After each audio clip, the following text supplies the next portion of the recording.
If you're an American conservative, it has been a huge weekend for music. An unknown Southern folk singer became the most popular musician in the country for railing against the liberal establishment. Vivek Ramaswamy rapped Eminem at the Iowa State Fair. And best music of all, Hunter Biden's business partner sang like a canary to the point that now the DOJ has appointed a special counsel, which, on the bright side, proves that Republicans were right all along, and on the downside, further protects Joe Biden and the Democrats. I'm Michael Knowles. This is The Michael Knowles Show.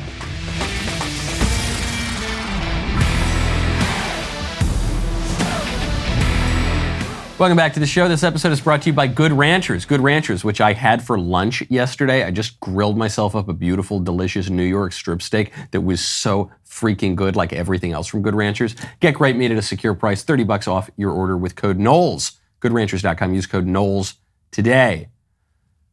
You remember that mother effer is not real girl? The one from the airplane? I'm sorry to say we now know who she is, I think. Probably. There's a little wrinkle to that. We'll get into it. And I'm sorry to say she apologized. Very sad. She had nothing to apologize for. That mother effer, who was not real, had a lot to apologize for. She did not. We'll get to that. First, though, the big political news, which every other news story is distracting from, but the actual political news that affects your political order is that the DOJ, under Merrick Garland, Joe Biden's extremely political, wheeling and dealing attorney general, has just appointed a special counsel to investigate Hunter Biden. On Tuesday of this week, Mr. Weiss advised me that in his judgment, his investigation had reached a stage at which he should continue his work as a special counsel, and he asked to be so appointed. Upon considering his request, as well as the extraordinary circumstances relating to this matter, I have concluded that it is in the public interest to appoint him as special counsel. This appointment confirms my commitment to provide Mr. Weiss all the resources he requests. Now, you heard that. He didn't say, we have appointed a new special counsel to investigate Hunter Biden. He said, Mr. Weiss, David Weiss, who is the U.S. attorney who had been on the Hunter Biden case, he has asked that he have his title changed, have his role changed to continue the investigation. Weiss has been investigating Hunter Biden these investigations have been going on for years. Weiss was involved in all of the seemingly incompetent, plotting, dead-end BS Hunter Biden investigation that culminated in the attempt by prosecutors like David Weiss to get Hunter Biden a plea deal that would have let him off the hook for all of his crimes, wouldn't have even addressed the most serious crimes, would have given him a slap on the wrist for tax crimes, which were the evidence of the deeper crimes, the political corruption, and would have put him in a diversion program for the gun charge so that the gun crime would have been expunged from his record. So this is a guy, a prosecutor, who has every step of the way tried to let the criminal off the hook. And now that the evidence is just so clear, not only of Hunter Biden's personal crime, but of the corruption that it means for the Biden family, now all of a sudden David Weiss has said, well, you know what, I can't continue this investigation at the DOJ.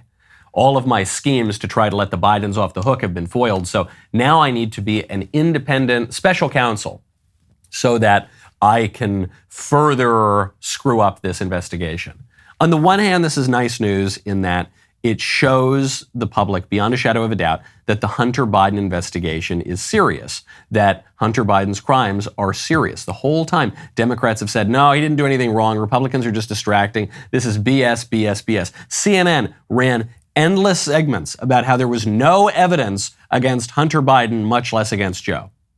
The allegations, without evidence, mostly, that Republicans have out there. There has been no corroboration. There's no evidence there. I mean, you would agree, there's no evidence of that at all. Republicans get riled up and keep making allegations that at this point have not been substantiated with evidence. So far, there is no evidence that the evidence has come out. They don't have evidence to show that Joe Biden did anything wrong. Comer's no evidence. said that repeatedly. He's like, well, I hope we find evidence. And of course, they present that without clear evidence. So if there was evidence that they had accumulated in their 4 to 5 year investigation, this request to be a special counsel would have come already. It seems unlikely that they have that kind of evidence.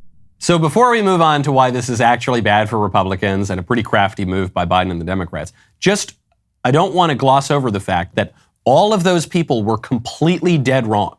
Every single person you just heard, the CNN anchors, the CNN guests, the former prosecutors, the special legal analysts, all just completely wrong. The Republicans, right the whole time. Your dumb hillbilly hick Uncle Jimbo in the middle of the mountain somewhere said, these Bidens are corrupt. That guy, totally right, completely vindicated, has much better legal insight than all of the geniuses in the neckties on CNN. Now, probably what they were doing was not just being ignorant and naive. They probably were doing what the corporate media always do, which is cover up for the liberal establishment. Truth be damned. But they were wrong.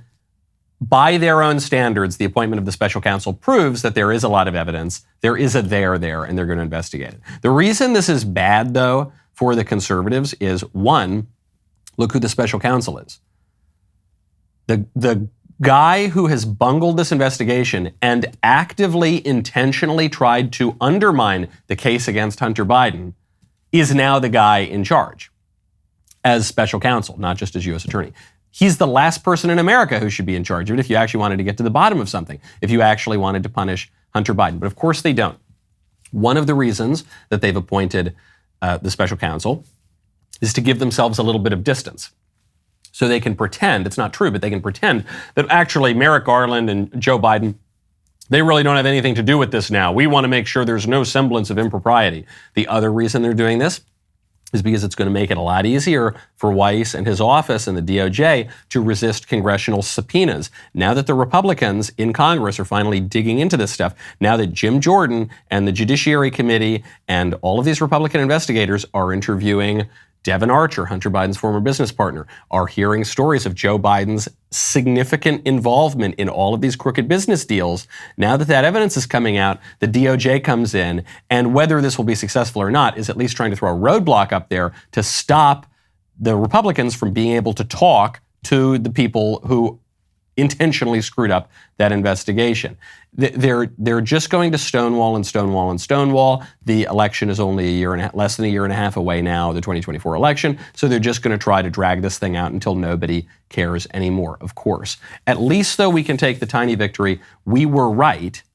We were right the whole time. And being right, proving that there's a double standard, is not going to do anything. That and $1.50 will get Republicans a cup of coffee. But it is a reminder, I think, the next time that the Democrats try to throw some BS legal argument at us, that some Midwestern granny is a terrorist and needs to be thrown in solitary confinement, that Donald Trump, because he gave a speech, is an insurrectionist and a threat to democracy and can't be on the ballot. Whatever BS they throw at us that sometimes convinces the libs and the squishes and the center-right people who want to get along, this should be a reminder. The whole thing is completely fixed. The whole thing is completely rigged. We are not playing by the same set of rules here. And if we lie down in the name of principles or something, we are conceding the country unjustly to people who have absolutely no respect for the rule of law whatsoever. And that's not very good. And that's going to screw up all sorts of things. Our system of justice, our economy. And when both of those things are wonky, you're going to want to check out Birch Gold. Right now, text Knowles to 989898. As central banks in countries like China, India, and Australia begin transitioning to a digital currency, the Federal Reserve has been contemplating the same for the U.S. With a digital currency, the government could track every single purchase you make. Officials could even prohibit you from purchasing certain products or easily freeze or seize part or all of your money. These are some of the reasons that concerned Americans have reached out to Birch Gold. They want to have a physical asset like gold that is independent of the U.S. dollar. You can protect your IRA or 401k by diversifying with gold from Birch Gold. Historically, gold has been a safe haven in times of high uncertainty, which is right now. Learn if gold is right for you too. Text Knowles, K-N-W-L-E-S, to 989898. They will send you a free info kit on gold. With an A+ rating with the Better Business Bureau, thousands of happy customers, and countless 5-star reviews, I trust Birch Gold to help you diversify into gold. If a central bank digital currency becomes a reality, it'll be nice to have some gold to depend upon. Right now, text Knowles, KNWLES, to 989898. Speaking of incompetence at the FBI executed a 5'6", 300-pound, 75-year-old practical invalid over the weekend. This is a really, really sad story. This is a guy in Utah. I guess the news broke sometime on Friday. 75-year-old man who had posted some threats against Joe Biden on his personal Facebook page that had very few connections was executed by the FBI. How did it happen? Well, there was a SWAT team that showed up. There were agents who showed up. There were gunshots. The only video that we really have of it shows a massive show of force very, very early in the morning against this guy. And what the FBI is saying is that, well, he was resisting, and so they had to take him out. They left his body out, just bloodied, covered with just a bloody sheet for a long time. Why did they do it? Because he did post threats. He said, I'm going to go out here when Joe Biden comes to town. I'm going to bring my gun out. I'm going to show up there. I'm going to put a bullet in his head. He was saying all sorts of terrible things. Did the FBI really believe this guy was a threat? Well, maybe they didn't know that he was so overweight. Maybe they didn't know that he was so elderly. Maybe they didn't know that he had trouble walking. If you talk to his neighbors say the guy could barely walk around. He barely went anywhere. He was involved in his church, but that was pretty much it. He'd go from his house to his church, and he could barely walk the distance from his car into the church. So did the FBI just not know that? No, the FBI did know that because the FBI had actually had 2 encounters with this guy. So they knew exactly what he was like. Why didn't the FBI just pick him up when he was getting out of his car, walking maybe to the grocery store or walking maybe to church? Or why? The FBI had been surveilling this guy for months. If they thought that he was really a threat to Joe Biden, why didn't they arrest him when there would have been less of a chance for a violent confrontation?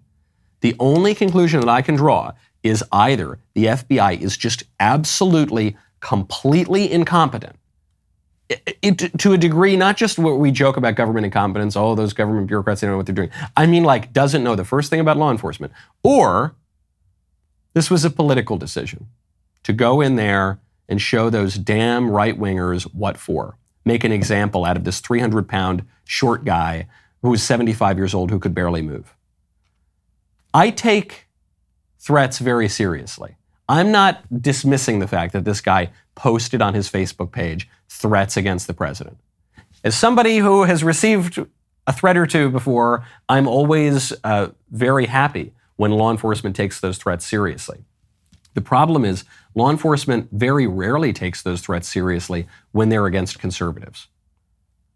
When prominent conservatives get death threats, I won't even name names, I won't even name examples, because frankly, when you get too specific on some of these examples, they can put people at even greater risk. But I've been around it enough to know very often law enforcement won't do a damn thing. And everybody knows at the public level, law enforcement will get the most prominent criminals off the hook. BLM burns the country down for 8 months. They get off with a little slap on the wrist. The Midwestern granny shows up to the Capitol Rotunda. They throw her in solitary and they don't let her out.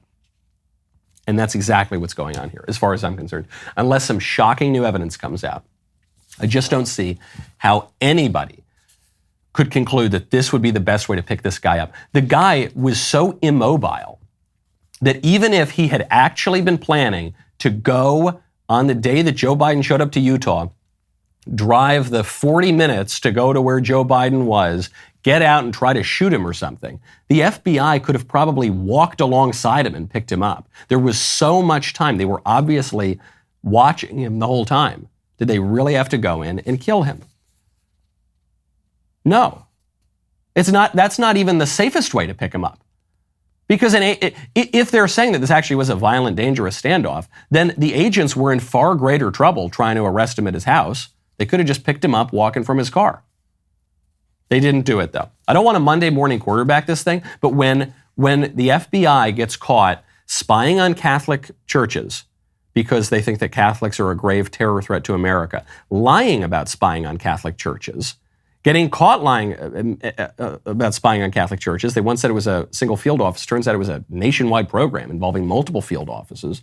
When the FBI shows up to fathers of 7 pro-life advocates and arrests them in front of their kids and traumatizes them for opposing abortion. Meanwhile, they celebrate the infanticidal maniacs.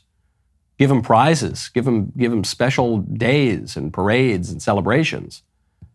You know something's very, very corrupt. When the FBI spies on the Donald Trump campaign because the Donald Trump campaign is advocating for popular conservative messages, meanwhile, the FBI is coordinating with the Clinton campaign and the Democrats, that's evidence of real corruption. When the FBI, not just the FBI in this case, when the DOJ at the higher level goes in and systematically, consistently tries to let Hunter Biden and Joe Biden, that's what they're really protecting here, when they let the Bidens off the hook for flagrant crimes that we've seen with our own eyes, the messages, the pictures, the videos, all of it, and then doubles down when they get caught and they say, okay, we're going to put it in this special counsel investigation over here and don't worry, nothing to see, move along, nothing to see here. Then when the FBI goes in and executes some elderly, obese man in Utah who, according to all of his neighbors and according to common sense, didn't pose an actual threat to anyone. He was mouthing off on Facebook. I'm not excusing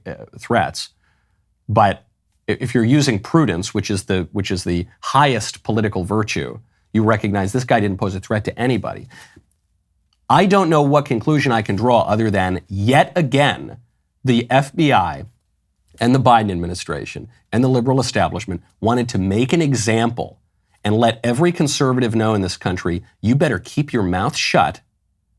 You better forget about the Democrats who get to go out and maraud and rape and kill and murder. They get to do whatever they want. If you so much as mouth off on Facebook, we're going to come to your home. You could be elderly. You could be out of shape. You could be in terrible health. We will execute you. We'll leave you out for people to see that, to learn from that example. Really, really sad and unnecessary stuff. This is happening all around the world, though. I've mentioned that the phenomenon of conservative populism, which we'll get to in a second, the biggest trending news story of the whole weekend was this folk singer who came out of nowhere with this cri de coeur about how corrupt our political order is. This is happening all over the world. So the anti-Trump people in America, on the right and the left, they think that Trump is just a weirdo and he's kind of funny and he's a carnival barker and he's tricked people into supporting him. They don't recognize that the reason that he got so much support is not just because he has a funny personality, but because he was advocating a different political vision than the Republicans had been advocating for the entirety of my lifetime. He came out and he questioned GOP orthodoxy on trade, not just the squishes on trade, but even the so-called movement conservatives. He questioned GOP policies on immigration, not just the squishes, but the movement conservatives.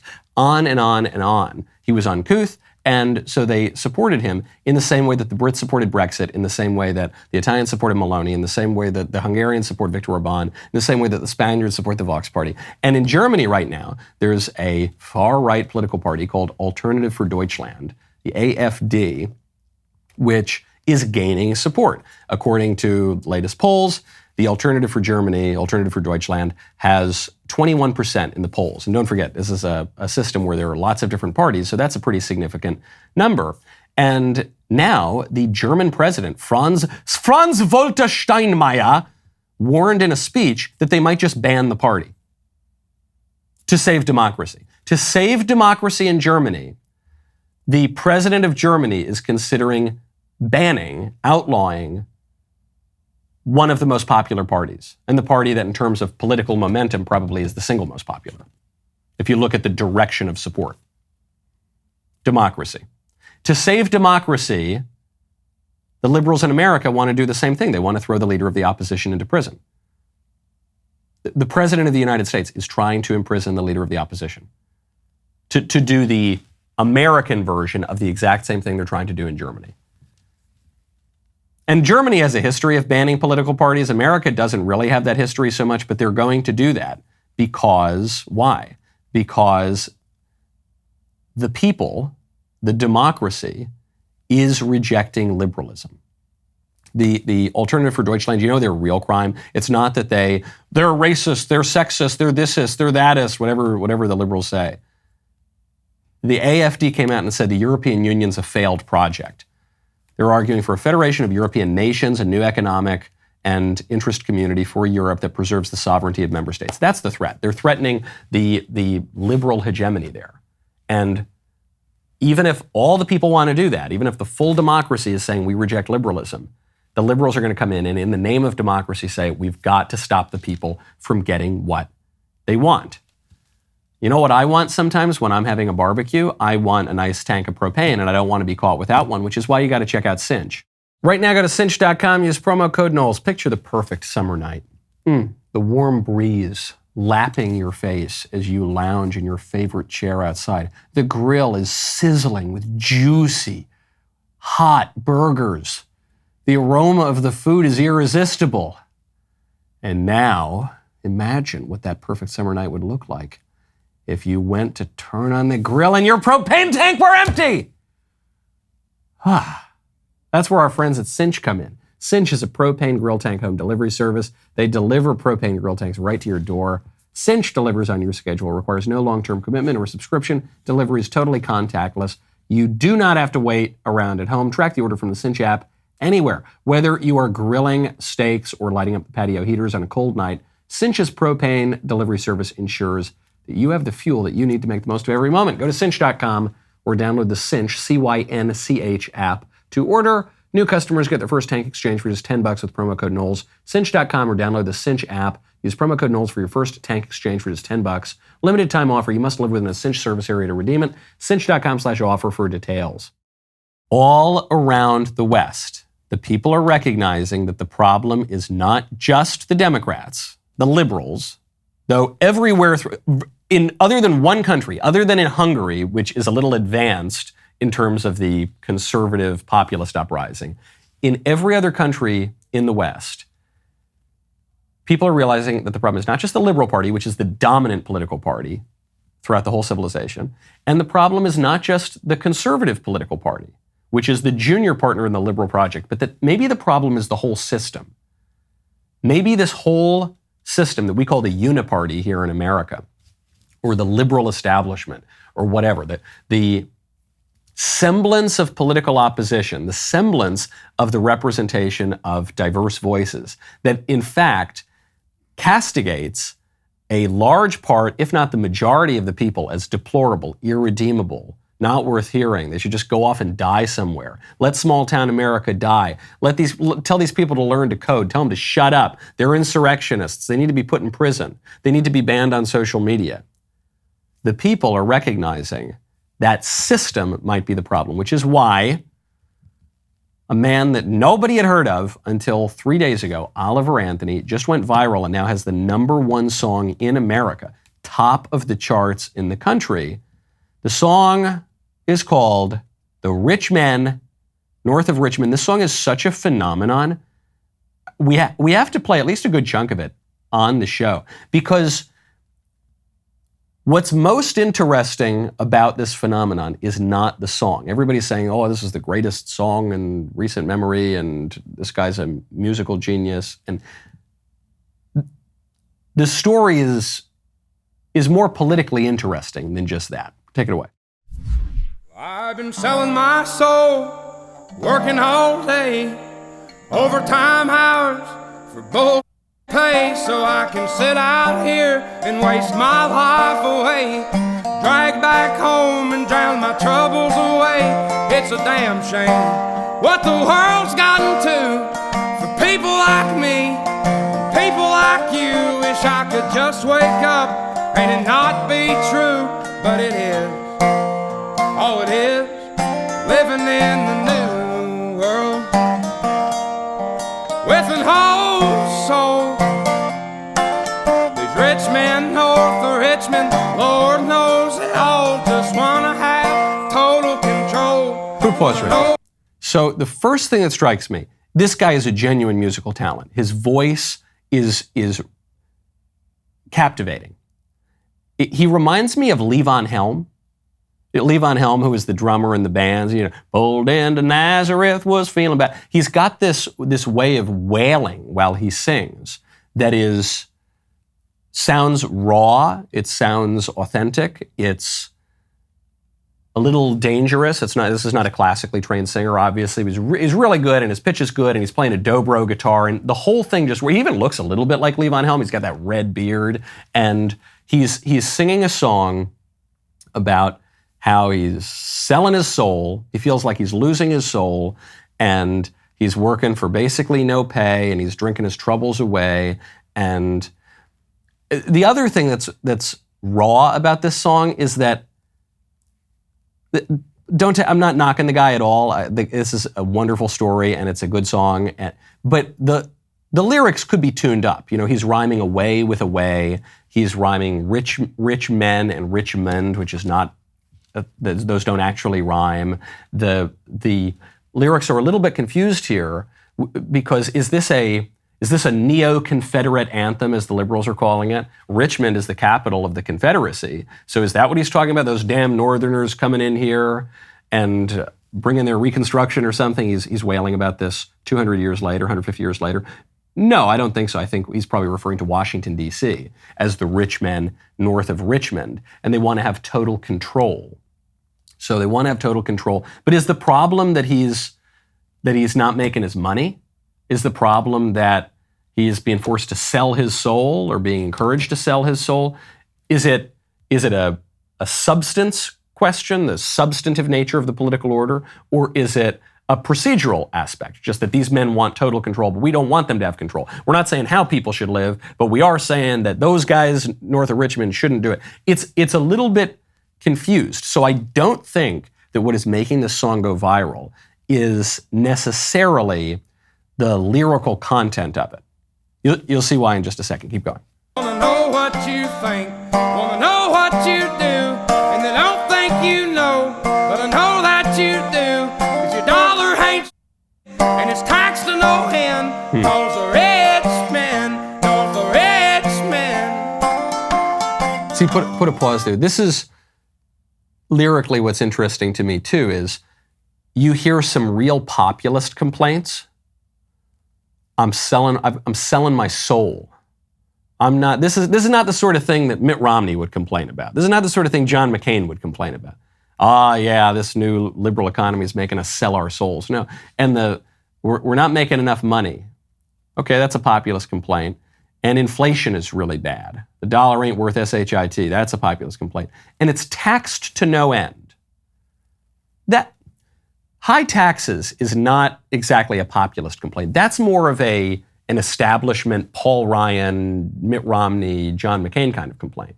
And the fact is, virtually all the taxes in America are paid by the rich anyway. So it is the rich men in Richmond. Well, maybe not them because they're corrupt government apparatchiks in Washington, D.C. But it is the wealthy generally who are paying virtually all of the taxes in America. So that's a little bit of a just standard GOP complaint, but the rest is populist, and the whole vibe of the song is this calling out, literally calling out from the woods in the middle of nowhere. Keep going. I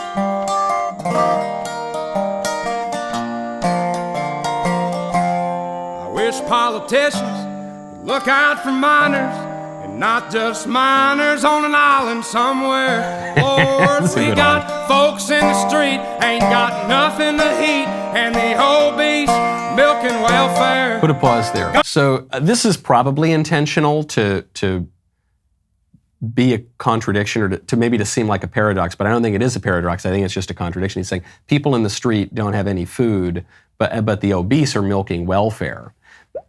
People don't really go hungry in America. The knock on the American political order is that the poor are obese. And they're not just obese because they're milking welfare. You could complain about welfare. Again, that's not totally a populist complaint. That's a little bit more the Mitt Romney, Paul Ryan kind of stuff. And people don't really starve. The problem is that the poor in America are obese because of the culture problems, because we've sold our political soul, because we don't have really community or political love anymore, because marriages have fallen apart, because we've got rampant drug abuse and addiction, because we've got people who are despondent, don't think they have a future, because their money's not worth anything and they can't get any good jobs. So it's all kind of jumbled up. It's a stew of lamenting about the political order. Keep going. We'll get a little bit more of the song. Well, God, if you're 5'3" and you're 300 pounds, taxes ought not to pay for your bags of fudge rounds. Young men are putting themselves 6 feet in the ground, 'cause all this damn country does is keep on kicking them down. Lord, it's a damn shame what the world's gotten to for people like me, people like you. Wish I could just wake up and it not be true, but it is. Oh, it is. Put a pause there. So this is where the song really sings. This is where the song really takes off. When he's saying, when you're 5'2" and you're 300 pounds, then welfare shouldn't be paying for your box of fudge rounds. And it's so unfair because you got ordinary men who are being responsible, who are trying to take care of themselves, and they're putting themselves 6 feet in the ground because they're dying deaths of despair.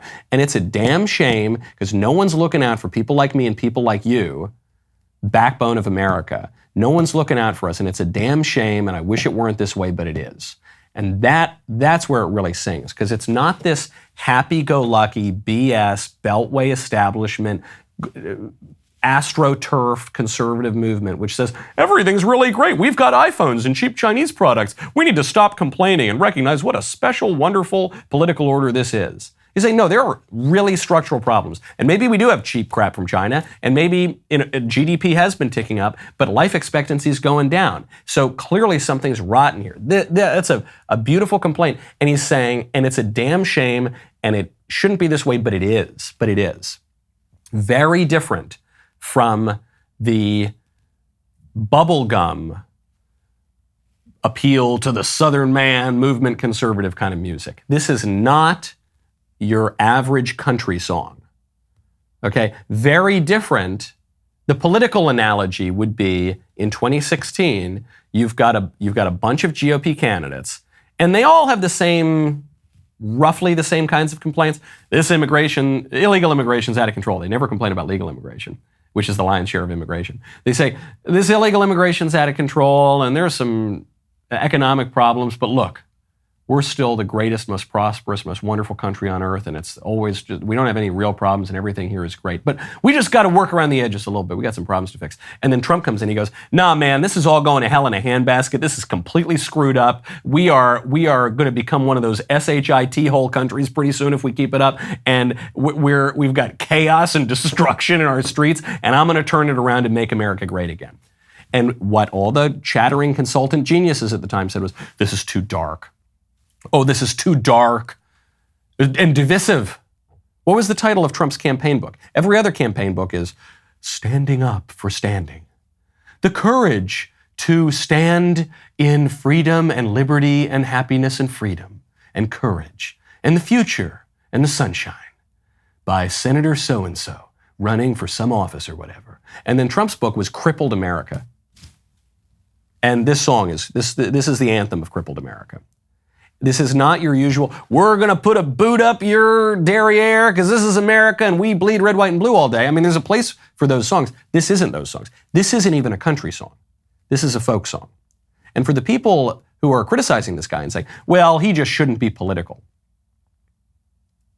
he is coming out of a very long line of American folk music. He shouldn't be political. You know, we should just get back to the old days of folk music, like Woody Guthrie and Pete Seeger and Bob Dylan and Bruce Springsteen, for that matter, and I don't know, Joni Mitchell and all these people, Joan Baez. They're always political songs, and they're always fairly urgent, contemporary political songs. The reason that this is so fascinating that he took off is he's the first one of them to be conservative. Woody Guthrie, communist. Pete Seeger, communist. Bob Dylan was a big lib. He's oddly kind of conservative, and more so over the years, but he's considered a big lib. The people who really love Bob Dylan tend to be hippies. Joni Mitchell, Neil Young, Joan Baez, Arlo Guthrie, all the popular folk singers in America. Actually, Arlo Guthrie got a little bit conservative too, though he kind of went back to being a liberal. They're all big libs. And the fact that you've now got a guy playing, this could be a Woody Guthrie song, but he's a conservative. What that tells you is, truly, for the first time in my life, conservatism is the popular counterculture. liberalism is not only the political establishment, as it has been for a long time, but now everybody knows it. This is it. The Woody Guthries of today are that guy. And that means that the political playbook for conservatives has got to change. And finally, we can stop telling ourselves these fairy tales that we have for 50 years. Oh, we're the real cool kids. We finally are the real cool kids. The evidence is this kind of a song, the fact that when conservative movies do squeak through, they do extremely well. The fact that when conservative politicians do squeak through, they tend to do extremely well, and they pose such a threat to the liberal political order that the liberal political order starts changing all of the election rules right before the elections, starts rigging the elections, and starts trying to throw the candidates into prison. Not just here in America, though they're obviously doing that, but around the entire West. That is an insurgent culture that shows that the people, after a long enough time, have finally woken up. Are you planning to send your kid off to college this year? Condolences. Now, I've been on a lot of college campuses, go to at least, a dozen, sometimes maybe upwards of 20 per year. I've seen firsthand how liberal ideology has infiltrated and polluted these universities. Give your kids a fighting chance by sending them off with Jeremy's razors. Right now, get up to 20% off select razor and men's care bundles, like the shampoo, body wash, and conditioner, all paraben-free, sulfate-free, woke-free, made here in the USA. Get your son a Precision 5 razor with welded steel blades and flip-back trimmer that will groom his face, not his worldview. Help your son escape academia's leftist indoctrination by more than just a close shave. Go to jeremysrazors.com for major deals. Give Jeremy's Back to College bundles a full ride today. My favorite comment yesterday is from Carsonian the Great 4672, who says, Michael, if there was a movement to reinstitute the kingdom of the two Sicilies today, would you support it? I certainly would if I was given at least one of the Sicilies. If I could be the Archduke, Grand Viscount of, and I don't even care which Sicily, then it has my full support. Speaking of conservatives making music, I really like Vivek Ramaswamy. He's a pal of mine. We go back to college together. I think he's one of the most exciting candidates in the GOP race. I like a lot of what he's saying and calling for and the way he's shaking it up. I have to formally disavow my friend Vivek. I have to, because I have a line. Okay, my line, it's not how you feel about immigration. My line is not how you feel about tariffs or something. My line is, if you embrace hip hop, I can't bring myself to accept that. And Vivek did embrace hip hop. He could have gotten on the stage at the Iowa State Fair and started humming along to the Brandenburg concertos. He could have gotten there and pulled out a kazoo and started humming Für Elise, but he didn't. He rapped Eminem. He opens his mouth, but the words won't come out. He's joking now. Everybody's joking now. The clock's run out. Time's up. Over. Plow. Snap back to reality. Oh, there goes gravity. Oh, there goes gravity. He's so mad, but he won't give up. He won't back to these notes. He's so mad to these notes. It was a pretty convincing rendition. I'm not the biggest Eminem fan in the world, so I don't know how it's supposed to sound, but I am impressed and horrified that Vivek knows all of the words. And I am dismayed that the audience appeared to like it. So I just formally, for once and for all, disavow my friend. It's very charming. It is if I can take my own prejudices out of it, it is very charming to see a candidate get up there and do that. And even if you don't like Eminem, and even if you think it's a little too performative or something like that, this is why this guy is rising in the polls, is because he is taking risks all the time. All sorts of risks. He's risking his money on the campaign. I think he made an 8-figure donation to his own political campaign.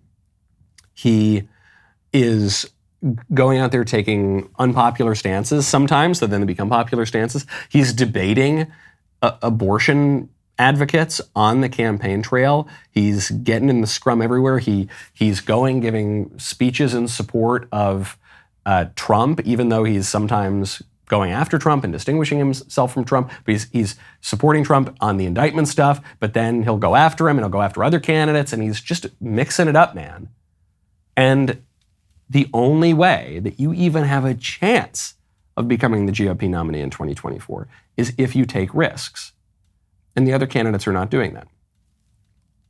The also-rans, who are at single digits right now, they're obviously not taking risks. And even Governor DeSantis, who is in the best position to take Trump out, I don't blame him as the candidate so much as I blame the campaign.